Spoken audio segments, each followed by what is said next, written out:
Parliament വളപ്പിൽ പ്രതിഷേധമാണ് എംപിമാരുടെ സസ്പെൻഷനെതിരെയാണ് പ്രതിഷേധം ആ ദൃശ്യങ്ങളിലേക്കാണ് ആദ്യം माननीय सांसद महोदया ने जिस स्टेशंस पे ट्रेन के स्टॉपेजेस की बात की है वो एक स्पेसिफिक विषय है। मैं माननीय सांसद महोदया से रिक्वेस्ट करूंगा वो कभी भी जिन ट्रेन के स्टॉपेजेस का चाहते हैं उसके बारे में डिटेल में डिस्कस कर सकते हैं।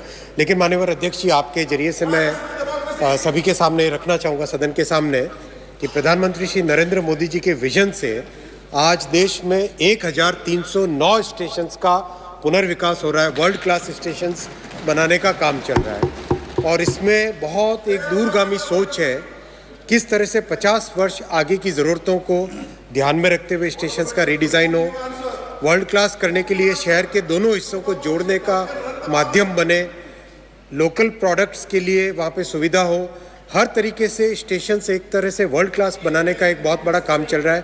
500 से अधिक स्टेशन पे इसमें काम चालू हो गया है अध्यक्ष जी। Honourable member supplementary.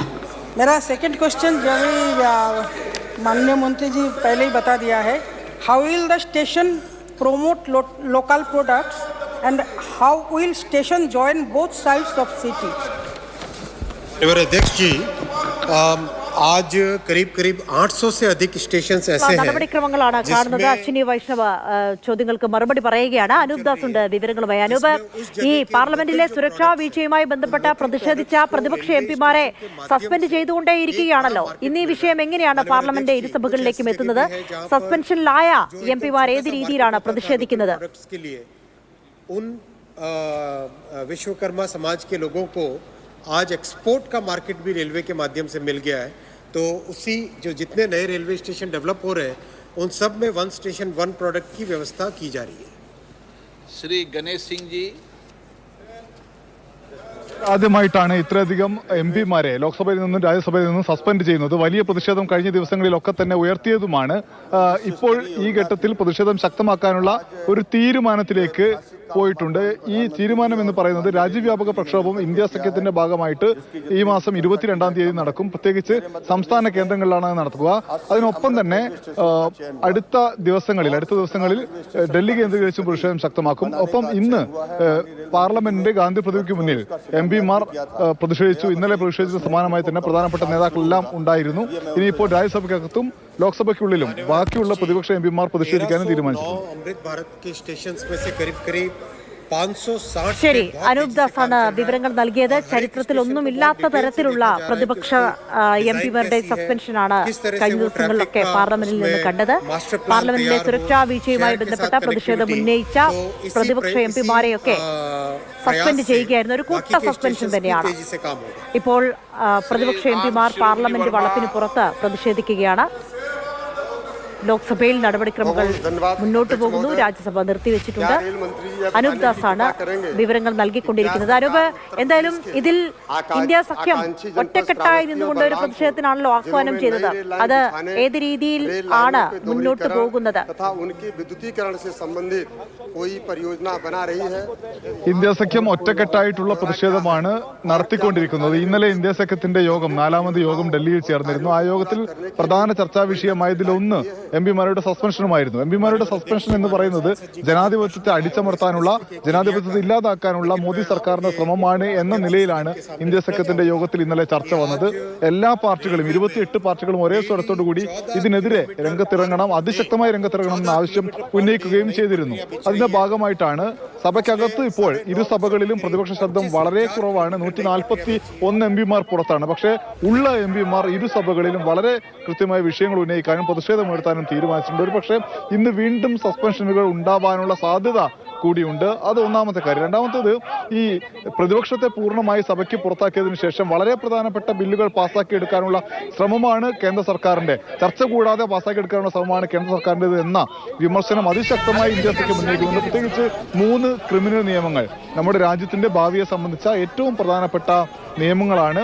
ആ നിയമങ്ങൾ മാറ്റി അവതരിപ്പിച്ച ബില്ല് ലോക്സഭ ഇന്നലെ പാസ്സാക്കി. രാജ്യസഭയിൽ ഇന്ന് അവതരിപ്പിക്കാൻ സാധ്യതയുണ്ട്.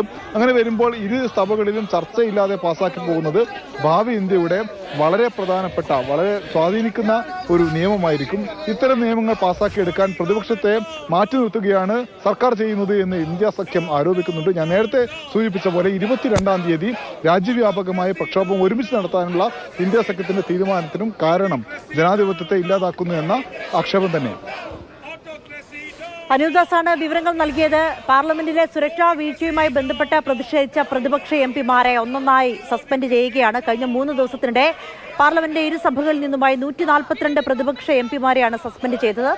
ഇനിയിപ്പോൾ പ്രതിഷേധത്തിന്റെ ഭാഗമായിട്ട് രാജ്യസഭാ നടപടികൾ നിർത്തിവെച്ചിട്ടുണ്ട്. എളമരം കരീം അടക്കമുള്ള അംഗങ്ങൾ നടുത്തളത്തിലിറങ്ങി പ്രതിഷേധിച്ചു. മടങ്ങിപ്പോകാൻ രാജ്യസഭാ അധ്യക്ഷൻ നിർദ്ദേശിക്കുകയും ചെയ്തു. ലോക്സഭയിലേക്ക് വരുമ്പോൾ അവിടെ നടപടിക്രമങ്ങൾ മുന്നോട്ട് പോവുകയാണ്. പാർലമെന്റ് പുറത്ത് ഈ സസ്പെൻഡ് ചെയ്യപ്പെട്ട എംപിമാർ ഉൾപ്പെടെ പ്രതിഷേധത്തിലുമാണ്. പ്രതിപക്ഷത്തിന്റെ പ്രതിഷേധവും വലിയ തോതിൽ അവിടെ നടക്കുകയാണ്. ചരിത്രത്തിലൊന്നുമില്ലാത്ത തരത്തിലുള്ള ഒരു പ്രതിപക്ഷ എംപിമാരെ പുറത്താക്കൽ നടപടിക്കാണ് ഈ 3 ദിവസങ്ങളിലായി സാക്ഷ്യം വഹിച്ചത്. അനൂപ് ദാസാണ് അതിന്റെ വിവരങ്ങൾ നൽകിക്കൊണ്ടിരിക്കുന്നത്. അനൂപ്, എന്തായാലും ഈ വിഷയത്തിൽ പ്രതിഷേധം കടുപ്പിക്കാൻ തന്നെയല്ലേ പ്രതിപക്ഷത്തിന്റെ തീരുമാനം? അഞ്ജിത, ഈ വിഷയം വളരെ സജീവമായി രാജ്യത്തെ ജനാധിപത്യ വിശ്വാസികൾക്ക് മുന്നിൽ വെക്കാനാണ് ഇന്ത്യ സഖ്യത്തിന്റെ തീരുമാനം. ഞാൻ ഉള്ളത് വിജയ് ചൌക്കിലാണ്. ഇവിടെ ഒരു വാർത്താ സമ്മേളനത്തിനുള്ള തയ്യാറെടുപ്പ് കാണാം. അതിന് ദൃശ്യങ്ങൾ കൂടി നമുക്ക് പോകാം. ഇവിടെ വാർത്താ സമ്മേളനം എന്ന് പറയുന്നത് മമതാ ബാനർജി വരാൻ പോകുന്നു. പാർലമെന്റിൽ എത്തിയിട്ടുണ്ട് മമതാ ബാനർജി. ഇന്നലെ തന്നെ ഇന്ത്യ സഖ്യ യോഗത്തിൽ ഈ വിഷയം ജനാധിപത്യത്തെ ഇല്ലാതാക്കാനുള്ള ശ്രമമാണ് മോദി സർക്കാർ നടത്തുന്നതെന്ന് വളരെ ശക്തമായി ഇന്ത്യ സഖ്യത്തിൽ ഉന്നയിച്ചതാണ്. ശക്തമായ നടപടി വേണമെന്ന് വാദിച്ച നേതാവാണ് മമത. പാർലമെന്റിലുണ്ട്. TMC എംപിമാരെ കണ്ട് സംസാരിക്കുന്നുണ്ട്. അതിനുശേഷം ഇവിടെ എത്തി പ്രധാനമന്ത്രിയെ കാണുന്നുണ്ട്. അത് സംസ്ഥാന വിഷയം സംസാരിക്കാൻ വേണ്ടിയിട്ടാണ്. അതിനുശേഷം ഇവിടെ എത്തി മാധ്യമങ്ങളെ കണ്ട് സംസാരിക്കും.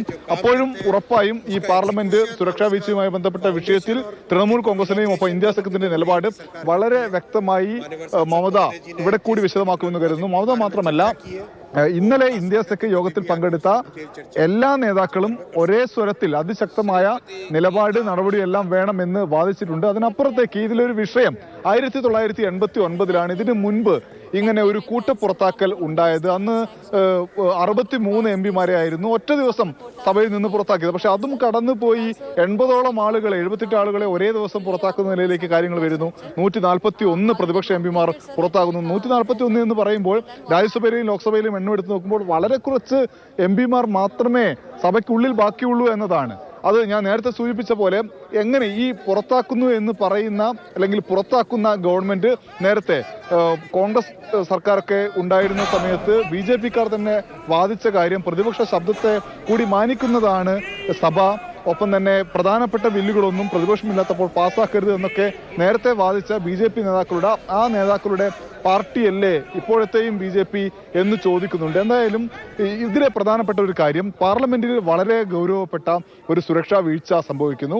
ആ സുരക്ഷാ വീഴ്ചയിൽ ആഭ്യന്തരമന്ത്രിയും അല്ലെങ്കിൽ പ്രധാനമന്ത്രിയോ സഭയിൽ പ്രസ്താവന നടത്തണമെന്ന ആവശ്യം പ്രതിപക്ഷം ഉന്നയിക്കുന്നു. അത് അംഗീകരിക്കപ്പെടുന്നില്ല എന്ന് മാത്രമല്ല, ഈ ആവശ്യം ഉന്നയിച്ച് പ്രതിഷേധിച്ച ആളുകളെ സഭയ്ക്ക് പുറത്താക്കുന്നു എന്നതാണ് വളരെ പ്രധാനപ്പെട്ട ഒരു കാര്യം. അതിനെതിരെ പ്രതിഷേധിക്കുന്ന ആളുകളെയും പുറത്താക്കുന്നു. അതായത് പ്രതിഷേധിച്ചാൽ പുറത്താക്കും എന്ന സന്ദേശം സർക്കാർ നൽകുകയാണ് എന്ന് ഇന്ത്യ സഖ്യം ആരോപിക്കുന്നുണ്ട്. മാത്രവുമല്ല